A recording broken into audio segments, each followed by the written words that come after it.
And you're high. Could you make me a woman? Honey, I'm so happy.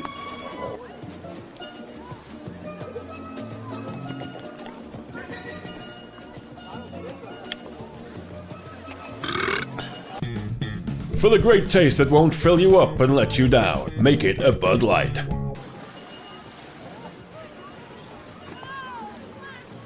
What's going on, everyone? Jeremy here from The Quartering. I hope you're having an absolutely wonderful day. I've got some new news around the Bud Light fallout. Certainly, this story feels like it's coming to an end, but it actually isn't. In fact, new reports of bars that have backed Bud Light saying, hey, we stand with Bud Light, their customers are leaving. These bars were not satisfied with their customers just not buying Bud Light. They had to get out there and say, we support Bud Light. And then new interviews with local bars say that their customers just left because of it. This is the whole problem with brands getting woke. This is the insanity that is, modern corporations. It used to be good enough to have a good product. I mean, all of this get woke, go broke stuff is the number one reason I started like Coffee Brand Coffee. And it's literally why I called it that. I didn't want to call it like Patriot Coffee or anything like that. I just wanted to focus on high quality product and not the name. And it's been working out. We have thousands of customers. We have something like 4,300 reviews with an average review score of 4.8 out of 5. Quick reminder, our Mother's Day gift boxes are selling fast. Mother's Day is only 2 weeks away, so if you want to ensure that you have it in time, make sure you stop on over. I'll leave a link in the description. You can save 10% with promo code MOM. We have our Mother's Day gift box, which includes sea salt, milk chocolate caramels, milk chocolate pretzel twist, chocolate-covered espresso beans, and our Colombian roast in whole bean or ground. By the way, you also can build your own. We've got a Mother's Day favorite kid edition, which adds to the mixture the yogurt covered pretzels, and the milk chocolate pretzels.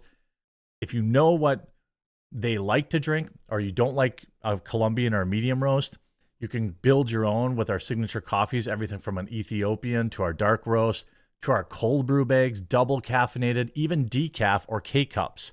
Then you can add your candies, or you can go to our flavored coffee and get strawberries and cream, blueberry cobbler, whatever. If they like flavor, just add a little cream and it's delicious.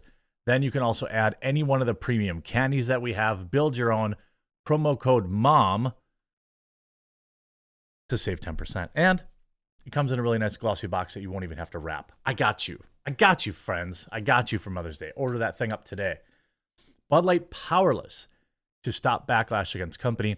Marketing strategist says there is nothing that Bud Light can do ultimately to change the tide right now, as it grapples with the ongoing backlash and calls for a boycott over its partnership with Dylan, a marketing strategist, has said.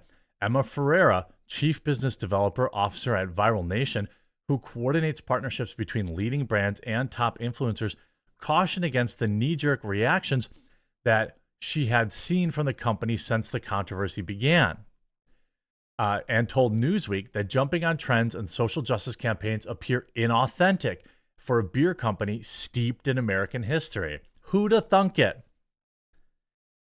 Since Dylan posted their video to social media, followers of Bud Light has sent a personalized can. We already know that. Following the calls for online boycotts, supporters of Kerry Lake, Donald Trump-backed GOP candidate for Arizona, refused to drink the beer at an open bar. I mean, for free, they didn't drink it.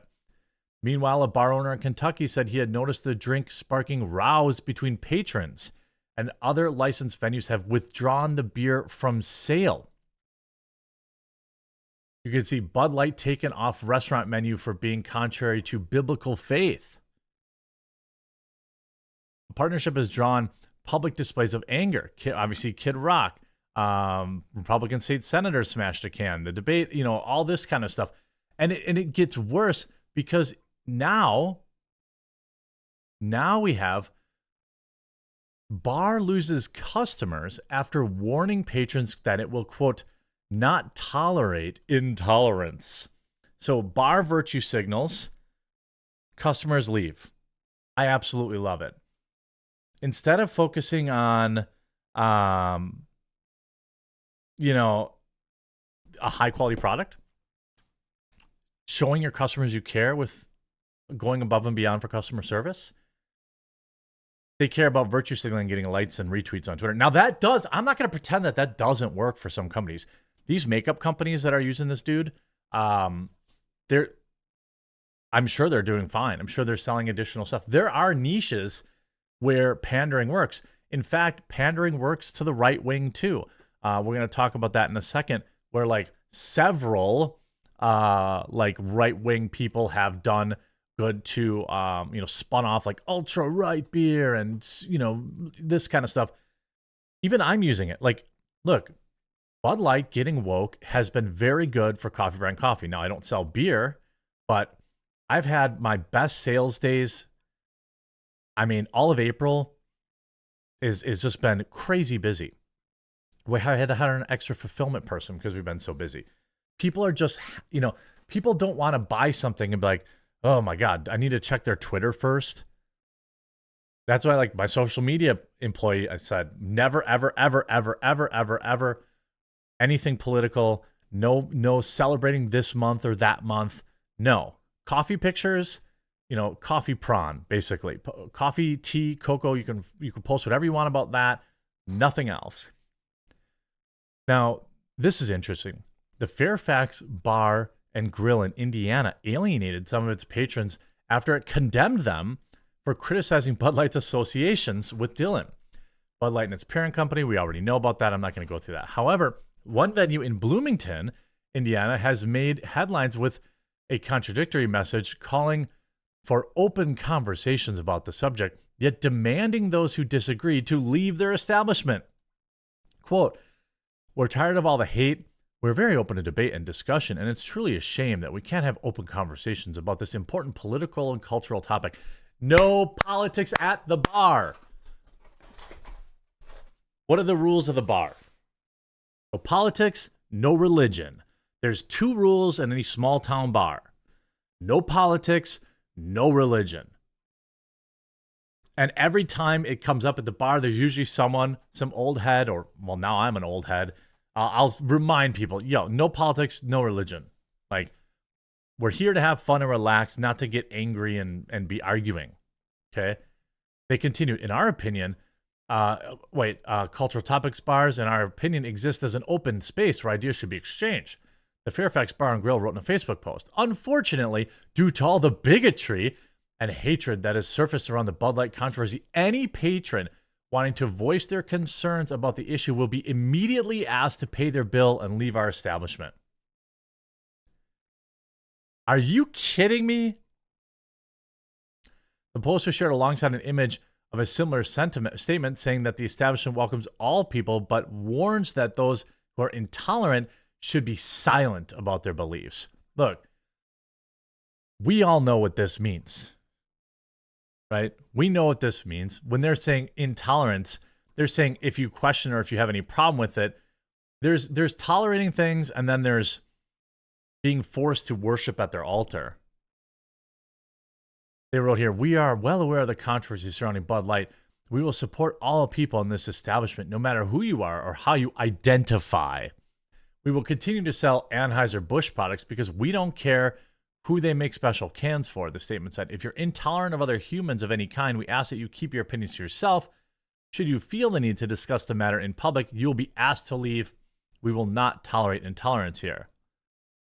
We're just dealing with a lot of hate speech. Yeah, this sounds like people that use the term hate speech, they sound like people who are tolerant. Have you ever run into somebody who unironically uses the term hate speech and is open to debate? Ever? People are being uncomfortable. My bartenders were aggravated, and we had customers that were leaving, he told the news. "We're a local dive bar in southern Indiana. There's a lot of ideas that toss around here, but I've never dealt with anything recently that was so overtly hateful." You call yourself a dive bar, but you're an owner and you call yourself hate speech. You know what that reeks of? Some Gen Z or some millennial who's like, remember when like Roger on American Dad had his dive on in, and it was like, oh, I want to have a dive bar. Wouldn't it be so cool to have a dive bar? Real dive bars owners don't use words like hate speech. All right. Real dive bar owners live upstairs and they're at the casino 5 days a week. Or they're at the, you know what I mean? Or they're down at the bar drinking with the patrons. While the response here has been overwhelmingly positive and supportive, it's time to reiterate why we took a stand against hate speech.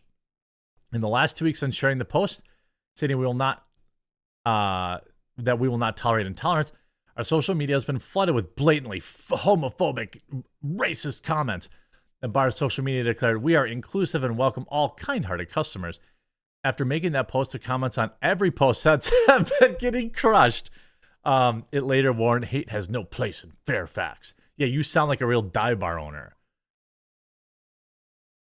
The bar then claimed that it needs more patrons. The bar then claimed it needs more patrons to replace the clientele it lost. Thank you all for supporting our establishment. With the departure of some of our regulars, we have needed new clientele, and you have answered. I'm not going to lie. We still need more of you. That's what you get. That's what you get. Like, I mean, you know, this. No dive bar wants their patrons arguing about politics. Period. End of statement. And you know, you see this, you know, veteran-owned beer brand sees massive sale boost after Bud Light, Dylan Mulvaney disaster. Now, this, I don't have any problem with like veteran-owned. Like I work with Meta PCs, promo code The Quartering. They're veteran-owned. It's a sales. It matters to some people who are buying. But when you're like, oh, I'm calling something ultra right, super conservative, beer.com, make sure you buy it. That's cringe. That's just as cringe as putting Dylan on a can. Sell a good product. Why is that so hard? You see this Bud Light stupidity with Dylan Mulvaney has turned into a huge win for Armed Forces Brewing Company. Sales are getting crushed as regular people are done with Bud Light's woke antics. While Anheuser-Busch and Bud Light might be struggling, Armed Forces Brewing Company is definitely doing just fine. In fact, the company has seen a huge boost. CEO Alan Beal told Outkick that sales of the company's beer are up 600% since the debacle kicked off in early April. Specifically, Armed Forces Brewing Company has seen a big boost in sales of their Preamble Lager, which is the company's light option. The man's responsible for overseeing the veteran-owned beer company says that lots of bars and restaurants are contacting his distributors to replace Bud Light with Preamble. That's awesome. Love it. Love that name, too. Beal also revealed to Outkick that the largest boost appears to be coming in Florida. That's not hard to understand. Florida is where woke goes to die, as Governor Ron DeSantis will proudly tell anyone. Why are people opting for Armed Forces Brewing since the disaster of Bud Light started? Beal thinks it's obvious. His company loves America and celebrates its greatest parts. We're simply making very good beer and we're proud of our liquid. Our beers tribute the service and sacrifice of men and women who serve in the U.S. military and our first responders. We also make a beer, our Preamble, which We the People Lager, which tributes our Constitution and American patriotism. I think that there are company values and brand messaging that our 99% of Americans can get behind. Communists obviously won't like our beer or company values, but who doesn't want to tribute a service member? Again, people are turning against Anheuser-Busch. The people are talking about Las Vegas with Bud Light getting left behind. We covered that yesterday. It's absolutely amazing. Now, the media is like, most beer drinkers support having Dylan as a image. No, they don't. Then if they did, then why are the sales shifting? Like, the media is just continuing to lie. And you know, the stock for InBev's down today, but it's hard to say if any of that's really related. You know, it's climbing back up. But we know sales are down, so it's working. Keep the pressure up. I hope you enjoyed this video. Make sure, before you leave, there's a link in the description and go get your Mother's Day gift box or build your own. Obviously, it's fun. About 60% of people build their own, which is fine, but which is, you know, because you get more options. But these pre-built ones, I think, are awesome too. They're perfect for people that just drink a medium roast, kind of a regular coffee drinker. They just like good coffee. Our Colombian rates very well. So make sure to check that out. We love our customers. We'll never get political. And I'd love to earn your business today. Suck it, Bud Light.